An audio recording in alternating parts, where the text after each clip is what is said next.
बिस्मिल्लाहिर्रहमानिर्रहीम। अस्सलाम वालेकुम व्यूअर्स। लाखों करोड़ों दुरूद शरीफ आका हज़रत मोहम्मद रसूलुल्लाह खातमुन नबीय्यीन सल्लल्लाहु अलैहि वसल्लम पर अल्लाह ताला मुझे और आपको मक्का और मदीना में हाज़िरी नसीब फरमाए। आमीन सुम्मा आमीन। मैं हूं मोहम्मद नवाज़ और आज का हमारा टॉपिक है कि गार्डियन सर्टिफिकेट कोई भी बंदा अदालत से हासिल कर लेता है किसी भी बच्चे का, उसकी प्रॉपर्टी का, तो बाद में उसे प्रॉपर्टी सेल करने के लिए करने की ज़रूरत होती है बच्चे की वेलफेयर के लिए। तो प्रॉपर्टी को सेल करने की जो उसने अदालत से परमिशन लेनी है उसका क्या तरीकाकार होगा, किस तरह से उसे अदालत से प्रॉपर्टी सेल करने की परमिशन मिलेगी, क्या प्रोसीजर होगा, कितना टाइम लगेगा और अदालती रिक्वायरमेंट्स इसमें क्या हैं। लेकिन अगर अभी तक किसी बंदे ने गार्डियन सर्टिफिकेट नहीं लिया तो गार्डियन सर्टिफिकेट किस तरह से अदालत से लिया जाता है, इसके ऊपर भी मुकम्मल वीडियो मेरे चैनल के ऊपर मौजूद है। आप विजिट करके वो वीडियो भी देख सकते हैं। लेकिन आज की जो वीडियो है वो टॉपिक स्पेसिफिकली हमारा इसके ऊपर है कि जब एक बंदा गार्डियन सर्टिफिकेट हासिल कर लेता है प्रॉपर्टी का, बच्चे का, तो उसके बाद वो अगर प्रॉपर्टी सेल करना चाहता है कल बच्चे की वेलफेयर के लिए, तो उसके लिए वो कोर्ट से परमिशन लेने जाएगा तो उससे क्या प्रोसीजर जो है वो फॉलो करना पड़ेगा। आज की वीडियो इस मुतालिक है। इस वीडियो की तरफ जाने से पहले मैं आपसे कहता चलूँ कि अगर आप लाहौर से हैं और हमारी लीगल सर्विसेज हासिल करना चाहते हैं तो दिए गए नंबर पे आप हमसे रब्ता करके हमारी लीगल सर्विसेज भी हासिल कर सकते हैं। तो बगैर वक्त ज़ाया किए चलते हैं आज की वीडियो की तरफ।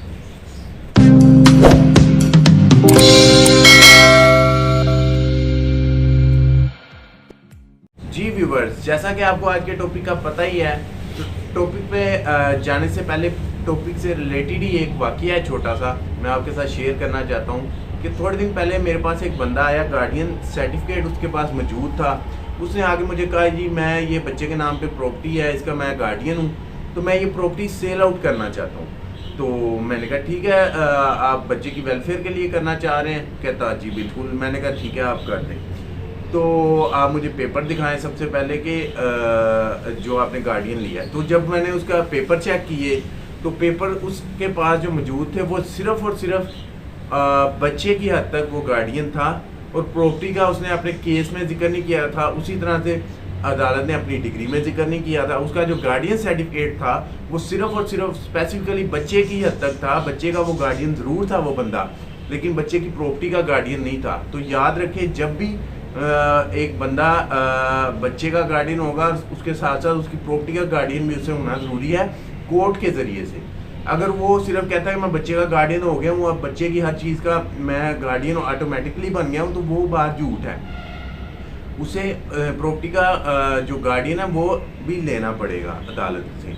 तो फिर मैंने उसे कहा आप प्रॉपर्टी बेचने के लिए आ गए हैं, आप तो प्रॉपर्टी के गार्डियन ही नहीं है, आपके ये पेपर बता रहे हैं। तो फिर कहता है जी मैंने तो उधर से बच्चे का लिया हुआ है, ये देखें। मैंने कहा बच्चे का आपने लिया हुआ है ज़रूर, लेकिन आपके पास प्रॉपर्टी का नहीं है।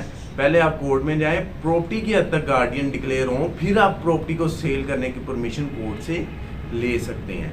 तो यही बात है, अगर आपने गार्डियन लिया हुआ है बच्चे का भी और प्रॉपर्टी का भी, तो आप को सबसे पहले आपने परमिशन के लिए अगर जाना है तो आपको सबसे पहले आपने कोर्ट के अंदर एक पिटीशन डालनी है जिसमें आपने बताना है, रीज़न बतानी है कोर्ट को, जिसको कल को आप साबित कर सके, मुतमिन कर सके कोर्ट को उस रीज़न के ऊपर। वो वाली रीज़न आपने बतानी है कि आया ये जो प्रॉपर्टी मैं सेल कर रहा हूँ ये अभी इससे इतना फ़ायदा जो बच्चा है उसे नहीं मिल रहा जितना कि इसे सेल आउट करने के बाद बच्चे की वेलफेयर पे और एजुकेशन पे इसका जो फ़ायदा है बच्चे को वो मिल सकेगा। तो ये सारी चीज़ आपने कोर्ट के अंदर बतानी है। फिर कल को आपने स्पेसिफिकली रीज़न्स बतानी है कि क्यों आप सेल करना चाह रहे हैं, और बच्चे की वेलफेयर ही इसमें मकसूद है, इसका आपका कोई दूसरा मकसद नहीं है।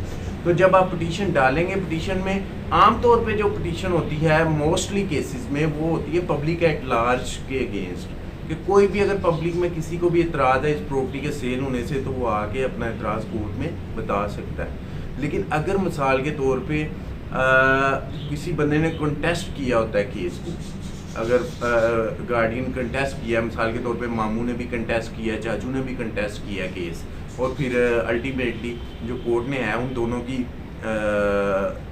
एविडेंस देखते हुए उनके मामला देखते हुए केसेस को देखते हुए उनमें से किसी एक को अगर उस गार्डियन बना दिया है कोर्ट ने, तो वो जब गार्डियन एक बंदा बन जाएगा, कल को वो प्रॉपर्टी की सेल आउट की परमिशन में जाएगा, तो परमिशन में उसे लाजमी चाहिए कि वो जिस बंदे को जिसने भी कंटेस्ट किया था केस का एज अ गार्डियन के केस में, वो परमिशन में उसे पार्टी लाजमी बनाए। अगर वो पार्टी नहीं बनाएगा तो भी कोर्ट जब उसकी ओल्ड फाइल कोर्ट के अंदर तलब होगी ओबियसली, तो कोर्ट उस बंदे को देखेगी इसने कंटेस्ट किया था, तो इससे भी नोटिस होना चाहिए, ताकि अगर अब इसे बेचने पे भी कोई इतराज़ है तो ये बंदा भी आके अपना जवाब दे। तो फिर पब्लिक एट लार्ज के खिलाफ तो होगा ही होगा, उसके साथ साथ वो बंदे के भी नोटिस होंगे जिसने गार्डियन सर्टिफिकेट के वक्त पे कंटेस्ट किया होगा। तो इसलिए बेहतर है कि अगर आपने पहले ही उसे आप पार्टी बनाएं, अगर आप नहीं बनाएंगे फिर कोर्ट ऑर्डर करेगी, फिर इसमें काफ़ी टाइम वेस्ट होगा, काफ़ी लंबा चला जाएगा आपका केस, क्योंकि फिर दोबारा अमेंडमेंट का जो है वो ऑर्डर होगा, फिर आप अमेंडेड प्लेंट जो है वो जमा करवाएंगे, तो इसमें ज़रा मामला लॉन्गर चले जाएंगे।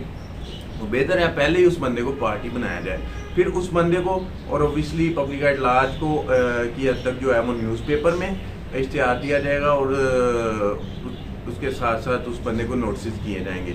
जब न्यूज़पेपर में एडवर्टाइज हो जाएगा, उसके बाद पब्लिक एट लार्ज से अगर कोई नहीं आता नेक्स्ट डेट पे, तो उसकी हद तक एक्स पार्टी हो जाएगा और फर्दर वो बंदा भी अगर नोटिस पे नहीं आता तो उसका भी फर्दर कोर्ट ऑर्डर कर देगी कि इस बंदे के लिए भी न्यूज़पेपर में एडवर्टाइज किया जाए। फिर उसका भी अगर हो जाएगा, फिर अगर वो तब भी नहीं आता एडवर्टाइज के बाद भी, तो फिर उसके खिलाफ एक्स पार्टी प्रोसीडिंग्स जो हैं वो शुरू हो जाएंगी। जैसे ही उसके खिलाफ एक्स पार्टी प्रोसीडिंग्स शुरू होंगी तो आपका केस जो है एविडेंस के लिए चला जाएगा।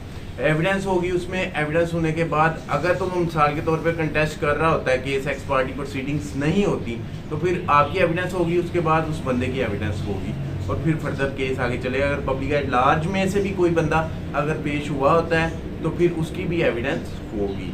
तो इस तरह मुकम्मल एविडेंस होने के बाद केस जो है वो चला जाएगा फाइनल आर्गूमेंट्स की तरफ। जब उसके फाइनल आर्गूमेंट्स हो जाएंगे तो फिर कोर्ट डिसाइड करेगी कि आया बच्चे को ज़रूरत है प्रॉपर्टी सेल करके पैसे की उसकी वेलफेयर के लिए या नहीं है। दोनों सूरतें हो सकती हैं। अगर कोर्ट समझे इट्स डिस्क्रिशन ऑफ कोर्ट के कोर्ट समझती है तो वो परमिशन दे सकती है कि बिल्कुल जी आप बच्चे की प्रॉपर्टी सेल आउट कर सकते हैं। मोस्टली केसेस में 90% चांसेस यही होते हैं कि कोर्ट जो है वो तमाम एविडेंस को देखते हुए अगर कोई मामला ज़्यादा ख़राब ना हो तो कोर्ट परमिशन दे देती है बच्चे की वेलफेयर के लिए।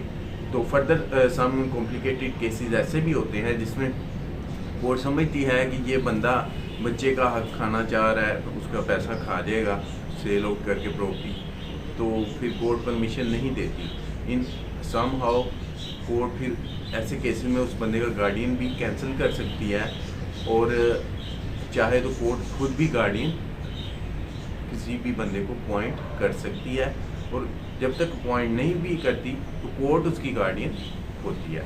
फर्दर आपका इसमें किसी किस्म का मुझसे कोई क्वेश्चन हो तो आप कमेंट सेक्शन में पूछ सकते हैं और आप दिए गए नंबर पे रब्ता करके आप व्हाट्सएप के ऊपर रब्ता करके आप अपना क्वेश्चन पूछ सकते हैं। इसके साथ साथ अगर आप लाहौर से हैं और हमारी लीगल सर्विसेज हासिल करना चाहते हैं तो ज़रूर इस दिए गए नंबर पे आप रब्ता करिएगा। विदाउट एनी हेसिटेशन आप अपना सवाल पूछिएगा, आपका जो भी मसला होगा इंशाअल्लाह अल्लाह के हुक्म से उसे हल करवाने की कोशिश करेंगे। Thank you so much. अल्लाह हाफिज़।